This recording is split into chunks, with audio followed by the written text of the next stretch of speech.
आज तो जब मैं माननीय विपक्ष के नेता को सुन रहा था तो आज मुझे नया नया ज्ञान प्राप्त हो रहा था। 6-7 साल की उम्र में आदमी युवा हो जाता है, ये पहली बार सुना है। तपस्या से गर्मी आती है, ये दूसरा ज्ञान प्राप्त किया। भाई कौन पढ़ा रहा है? ट्यूटर बदलना बहुत जरूरी है। ये ट्यूशन कहां से आ रहा है ये बताना बहुत जरूरी है। अगर भारत का संविधान आज बनता सर, 1 मिनट के लिए मान लीजिए, और इसी संविधान में ये चित्रों को लाने की कोशिश की होती तो कितना हंगामा करते हो। माननीय उपसभापति जी, मैं बहुत अनुग्रहित हूं कि इस ऐतिहासिक महत्व के विषय पर आपने मुझे बोलने का अवसर दिया है। भारत के संविधान के 75 वर्ष की गौरवशाली यात्रा कैसी रही, हमने क्या खोया, क्या पाया, कहां हम मुस्काए, कहां हम रोए, कहां हमें पीड़ा हुई, कहां हमें उत्साह मिला, इन सबों पर कुछ चर्चा होनी चाहिए। लेकिन माननीय उपसभापति जी, आज तो जब मैं माननीय विपक्ष के नेता को सुन रहा था तो आज मुझे नया नया ज्ञान प्राप्त हो रहा था। 6-7 साल की उम्र में आदमी युवा हो जाता है, ये पहली बार सुना है। अब जाके ढूंढूंगा कि ये ज्ञान कहां से आता है। तपस्या से गर्मी आती है, ये दूसरा ज्ञान प्राप्त किया। भाई कौन पढ़ा रहा है? ये तो मैंने कई बार इस हाउस में कहा वो होमवर्क नहीं करते, लेकिन तपस्या ऐसे पवित्र शब्द को क्यों बदनाम कर रहे हैं कि उससे गर्मी आती है। माननीय विपक्ष के नेता को बड़ी विनम्रता से कहना चाहूंगा, तपस्या है जिससे महान ऋषियों ने समर्पण किया शाश्वत रूप से, जो कि अनंत के साथ मिले। यह होती है तपस्या। और तपस्या अगर जानना हो तो एक बार गांधी जी को पढ़े। मुझे मालूम है सावरकर के प्रति उनको बहुत परेशानी होती है। एक बार इस सदन में मैंने आग्रह करूंगा, एक बार इनको अंडमान निकोबार की सेलुलर जेल में ले जाया जाए, जहां 11 साल सावरकर बंद थे। मैं 3 बार गया हूं उसमें, और जब भी गया हूं तो रोया हूं। उनको लिखने के लिए कलम तक नहीं मिलती थी और नीचे कच्ची फांसी दी जाती थी ताकि दर्द हो और सावरकर डरे। ठीक है, आप अपने राजनीति के लिए जो कुछ भी बोलिए, लेकिन जिस व्यक्ति ने देश के लिए इतना त्याग किया, उनके भाई की मृत्यु अंडमान में हो गई, उसके बारे में ऐसे शब्द का प्रयोग न करें। ये मैं बहुत विनम्रता से कहूंगा। और फिर कहूंगा, ट्यूटर बदलना बहुत जरूरी है। ये ट्यूशन कहां से आ रहा है ये बताना बहुत जरूरी है। अध्यक्ष जी, उपसभापति जी, संविधान को बनाने वाले महान लोग थे। उन्हें आज 70वें वर्ष में विनम्र प्रणाम करता हूं। किसका नाम लूं? डॉक्टर अम्बेडकर का लिया गया, नेहरू जी का लिया गया, राजेंद्र बाबू का लिया गया। 2 नाम उधर से कभी चर्चा क्यों नहीं होते? सरदार पटेल और मौलाना आजाद क्यों? मैं तब से देख रहा था विपक्ष के नेता कब सरदार पटेल का नाम लेंगे। और आज जब 75 वर्ष की बात हो रही है तो माननीय संसदीय कार्य मंत्री ने डॉक्टर अंबेडकर को 89 में मिला भारत रत्न की चर्चा की। मैं पीड़ा से एक और बात कहना चाहता हूं, सरदार पटेल नहीं होते तो ये देश बिखर गया होता। इस हाउस में मैं बहुत ईमानदारी से बोलना चाहता हूं, 550 से ऊपर रियासतें थी, सबको सरदार पटेल ने हैंडल किया, सब भारत में मिल गए। एक को नेहरू जी ने हैंडल किया, बाद में नरेंद्र मोदी को ठीक करना पड़ा। यह है कश्मीर, भारत का मुकुट है। क्या क्या बात की गई। वाल्मीकि रामायण लिखने वाले वाल्मीकि कौन थे? संत रविदास कौन थे? उन्होंने अपने तप से अपने को ईश्वर से कहां जोड़ा था, कभी जानने की कोशिश करते हैं वो?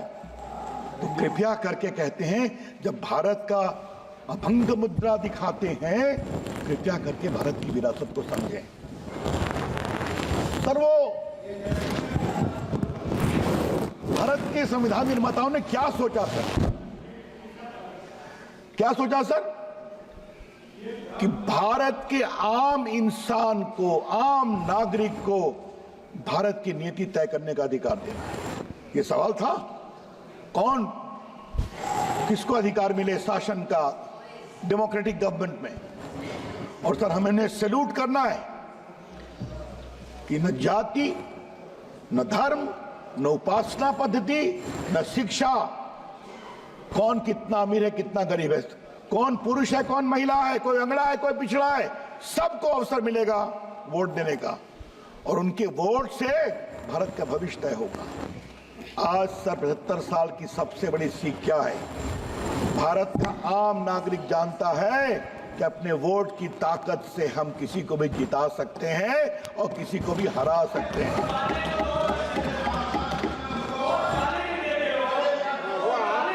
आप बैठिएगा प्लीज, आप बैठिएगा और प्लीज सिट डाउन। आप बैठिएगा, नहीं आप बैठिएगा प्लीज। अच्छा, आप बैठिएगा। रविंद्र यादव जी, आप बैठिएगा। अच्छा, बैठिए आप बैठिएगा, आप बैठिए, उनको बोलने दीजिए। सर, कल मैं उधर से सुन रहा था सर। रविंद्र यादव जी, सर उनको बोलने दीजिए। कल मैं उधर से सुन रहा था सर कि संविधान में संवाद हुआ था। संवाद यहां भी होना चाहिए, जरूर। संसद देश की सबसे बड़ी पंचायत है। उधर के लोगों को एक बात मैं और विनम्रता से कहूंगा, संवाद का मतलब ये भी है, हमने आपकी बात सुनी। जब हमारे प्रधानमंत्री आए भाषण देने तो आप उनको सुनिए, वॉकआउट मत करिए। ये भी संवाद का एक बहुत बड़ा पक्ष है। सर, संविधान की बात बहुत कही गई सर, कि हम हार गए, हम कमजोर हो गए। मैं विनम्रता से एक बात पूछना चाहता हूं सर, कि अभी जो महाराष्ट्र में हमारी ऐतिहासिक जीत हुई है, 71 के बाद आज तक इतना मेजॉरिटी किसी को नहीं आया था, ये समझना चाहिए। और हरियाणा में जो हम लोग जीते हैं सर तीसरी बार, 14 के बाद भी अधिक बहुमत से जीते हैं। सर, इसका मतलब क्या है? मतलब यह है सर कि जनता ने सोचा जो अच्छा काम करेगा उसको एक बार नहीं, दूसरी बार नहीं, तीसरी बार भी प्रधानमंत्री बनाएंगे। और जो प्रधानमंत्री को कमजोर दिखाने की कोशिश करेगा संविधान के बदलने के बेबुनियाद आरोप पर, जनता समझ गई हमको मूर्ख बनाने की कोशिश की गई। ठीक, हम जवाब देते हैं, नरेंद्र मोदी को कमजोर नहीं करेंगे, ये करके दिखाया। हमें जनता की इस परिपक्वता पर विश्वास करना चाहिए। विपक्ष के नेता संविधान लेकर चलते हैं, शपथ लेते हैं तब भी संविधान लेकर चलते हैं। उस दिन गाजीपुर में धरना दे रहे थे तो देखा हाथ में संविधान है। संविधान की आत्मा रो रही होगी कि भाई मुझे कहां कहां घुमाओगे, कहीं तो छोड़ दो। ठीक है सर, आज मैं भी सर थोड़ा उनको संविधान दिखाना चाहता हूं, और ये है सर मौलिक संविधान, ओरिजिनल जो संविधान बना था सर, आज मैं वो संविधान इस 75 साल की यात्रा में दिखाना चाहता हूं। सर, ये काफी बड़ा है सर। अटल बिहारी वाजपेयी की सरकार थी, अपने पुराने मित्रों को याद होगा तो उसको लाया गया था। जब माननीय मोदी जी ने मुझे देश का कानून मंत्री बनाया, हमने कहा छोटा करके इसको देश में भिजवाऊं जजेस को, चीफ जस्टिस को। कल माननीय राजनाथ जी ने चर्चा की थी सर। ये देखिए सर, फंडामेंटल राइट के ऊपर प्रभु राम माता सीता और लक्ष्मण के साथ लंका की विजय के बाद अयोध्या लौट रहे हैं। ये देखिए सर, ये देखिए directive principles of state policy कहाँ आ गए हमारे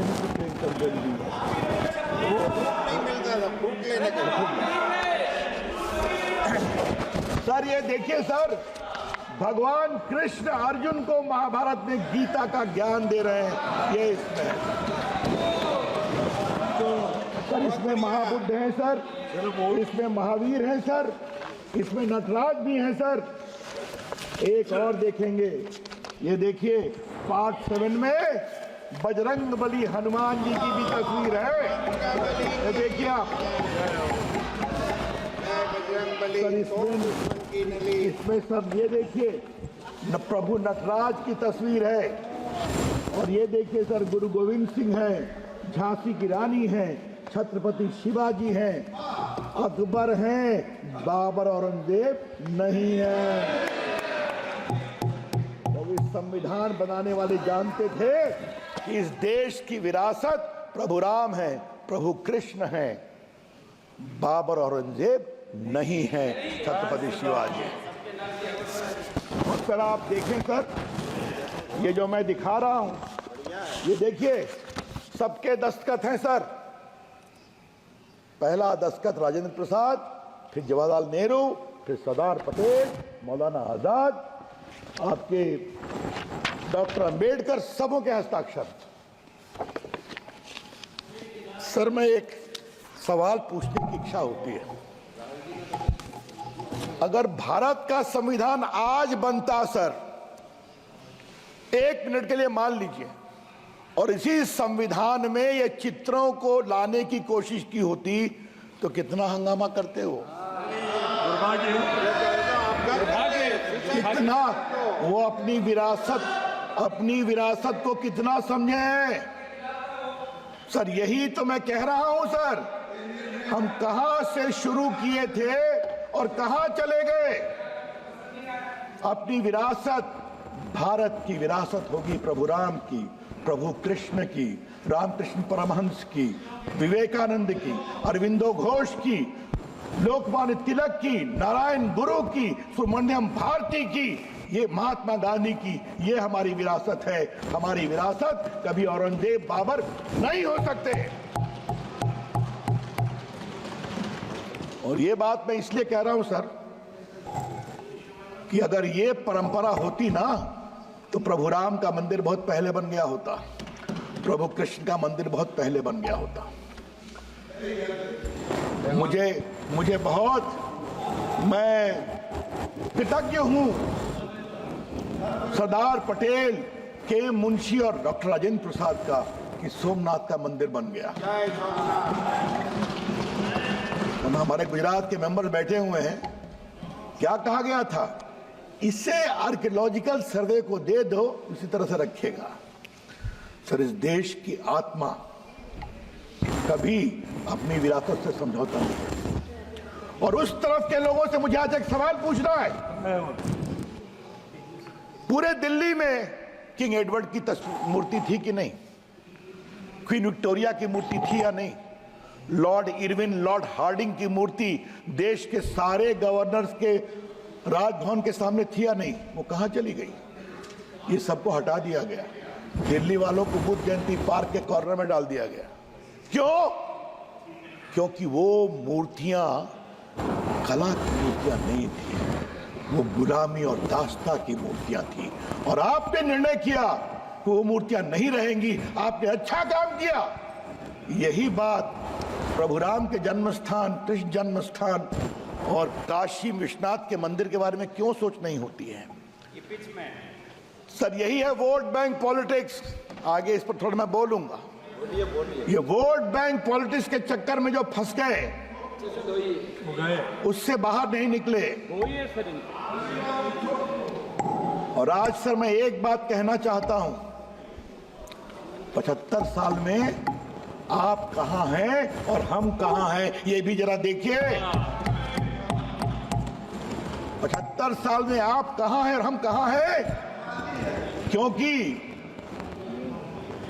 हमारे श्यामा प्रसाद मुखर्जी के विचार, दीनदयाल उपाध्याय के विचार आज लोगों ने स्वीकारा है। ये देश राष्ट्रवाद से चलेगा, देश के प्रति समर्पण से चलेगा और विकास से भी चलेगा।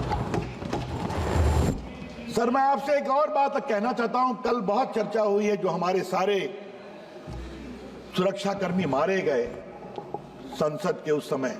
सर मैं भी संसद में था, वो भयावह दृश्य देखा है।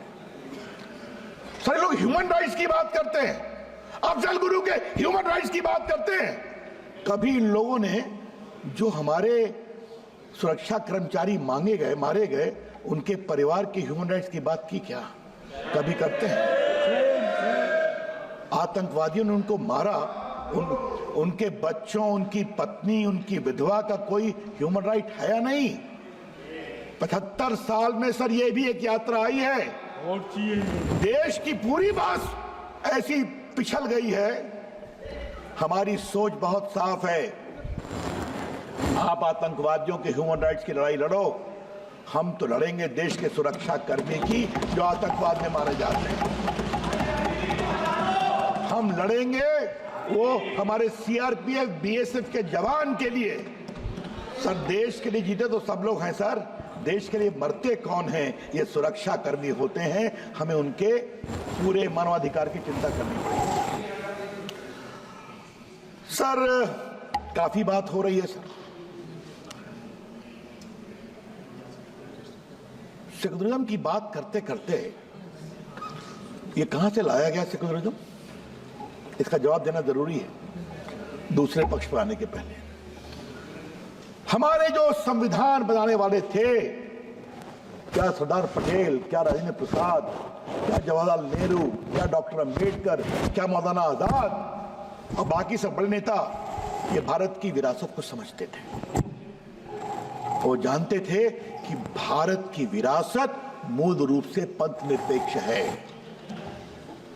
ऋग्वेद का एक ज्ञान है ना सर, एकम सदविप्रा बहुधा वदंती, सत्य एक है, उसको पाने के मार्ग अलग अलग हैं। तुम अपने मार्ग से चलो, ये देश तुम्हारा रास्ता, हम अपने मार्ग से चलते, क्योंकि तुम्हारा मार्ग और हमारा मार्ग अंत में एक ही स्थान पर मिलता है, जहां है परम सत्य, इटर्नल, इंडिविजुअल। यही तो है ना भारत का वैदिक ज्ञान, ये वो समझते थे। इसीलिए उन्होंने दक्षिण के आयातित सेकुलरिज्म को भारत के संविधान में जगह नहीं दी, क्योंकि भारत की विरासत पंथ निरपेक्ष है। भारत की विरासत विरोधी विचारों का सम्मान करने की है। अब ये कौन बताए सर? फिर एक ही बात कहूंगा, ट्यूटर बदलने की जरूरत है सर, वो बदलना बहुत जरूरी है सर। हाँ सर, आज कुछ इमरजेंसी की बात करनी है सर। मेरा परम सौभाग्य है सर कि मैं संघ का स्वयंसेवक भी रहा हूं।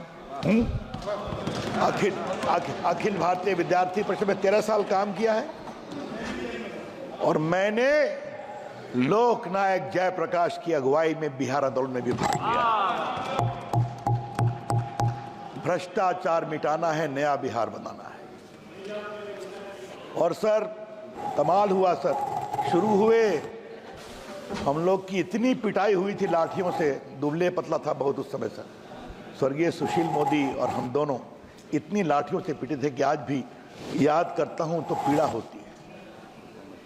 मीसा में बंद कर दिया गया था सर, और कैसे गिरफ्तार किया गया था? मैं घर से भभुआ जा रहा था, 10 पुलिस वाले मुझे उठा करके पटक करके जीप पे डाल दिए, मैं गश आकर बेहोश हो गया था।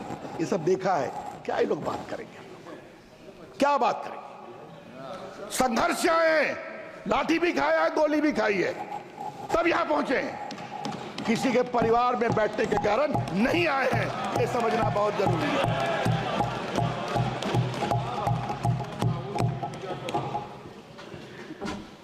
सर इंदिरा जी फंसती गई, 71 के बाद बहुत लोकप्रिय थी, जीत गई, लगा आप तो हम जीतते रहेंगे। युवा नाराज, रेलवे कर्मचारी नाराज, बाकी सभी नाराज, उनके हाथ की डोर छूटती गई और इंदिरा गांधी जी फंसती गई और इंदिरा गांधी तानाशाही की ओर बढ़ती गई। और मैं इसको प्रूव करना चाहता हूं सर,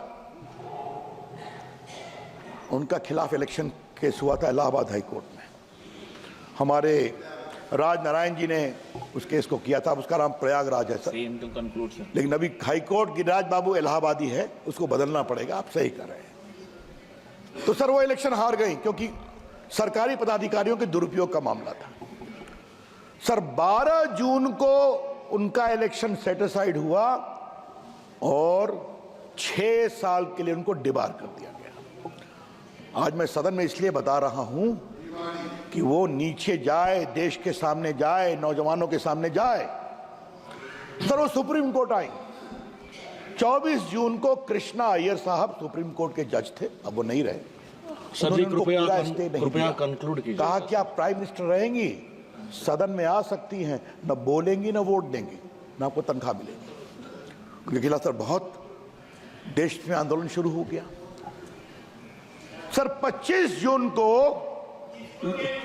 लोकनायक जयप्रकाश नारायण, आप जरा शांत रहिए ना, लोकनायक जयप्रकाश नारायण की एक रैली थी रामलीला ग्राउंड पर सर, लाखों की संख्या थी सर।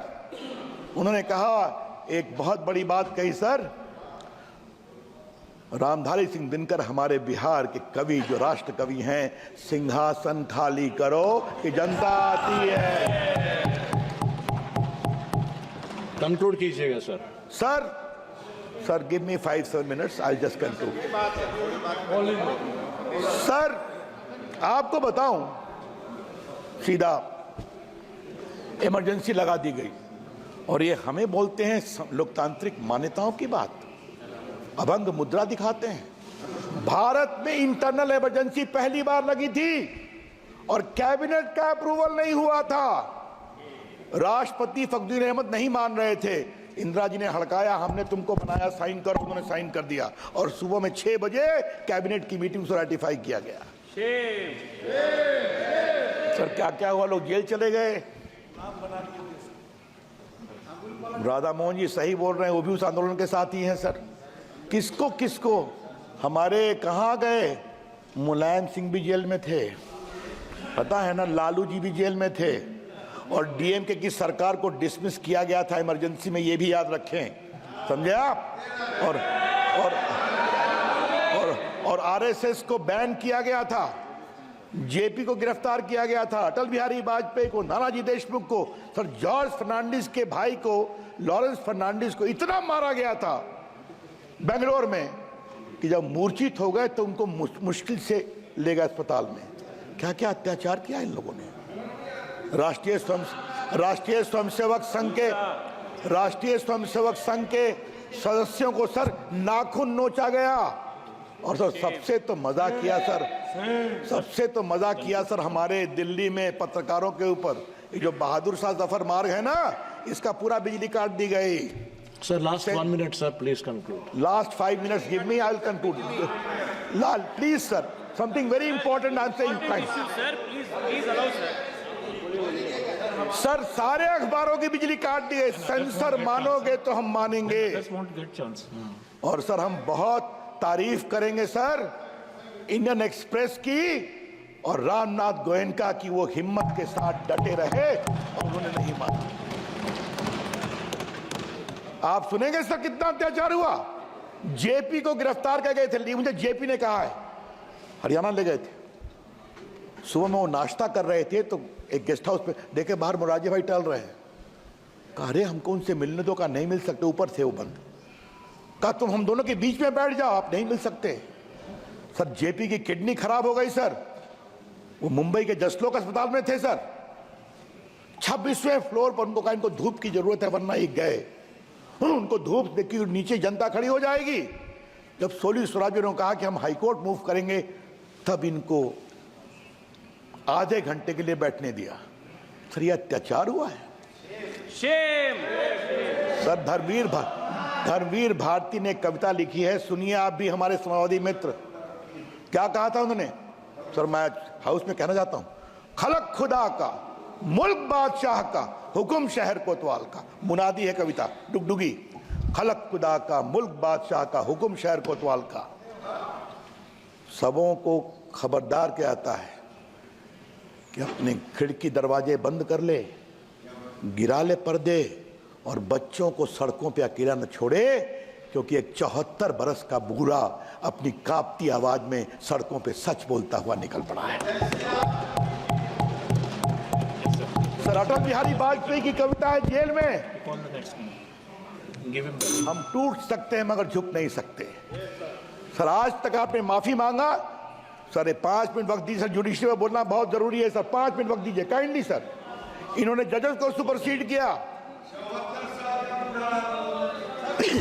फिर मौका मिलेगा सर, और भी मौका मिलेगा, और भी लोग हैं बोलने के लिए, बस बस पाँच मिनट। और भी लोग हैं बोलने के लिए, उनको भी समय देना चाहिए। उन्होंने किसको सुपरसीड नहीं किया सर? सर आपको फिर समय मिलेगा, फिर मिलेगा। सर प्लीज सर आप दो तरीके सर आप और HR खन्ना जिन्होंने एडीएम जबलपुर में उन्होंने कहा इमरजेंसी में भी लोगों के मानवाधिकार नहीं हो सकते, हट सकते। सर उनको 2 महीना के लिए भी भारत का मुख्य न्यायाधीश नहीं बनने दिया क्योंकि उन्होंने डिसेंट किया था। ये लोग क्या बात करते हैं सर। और मालूम है सर, जब उस केस की सुनवाई हो रही थी, इसी जैसे HR खन्ना ने पूछा attorney general, if a person is shot while he being arrested, does he have any relief? No, in emergency has no relief. ये शर्मनाक बात करने वाले। सर जी धन्यवाद, धन्यवाद सर जी। क्या जुडिशरी, क्या प्रेस, शैलजा जी, धन्यवाद सर जी, धन्यवाद sir ji. If you like this video, then like, share and subscribe to ET Now.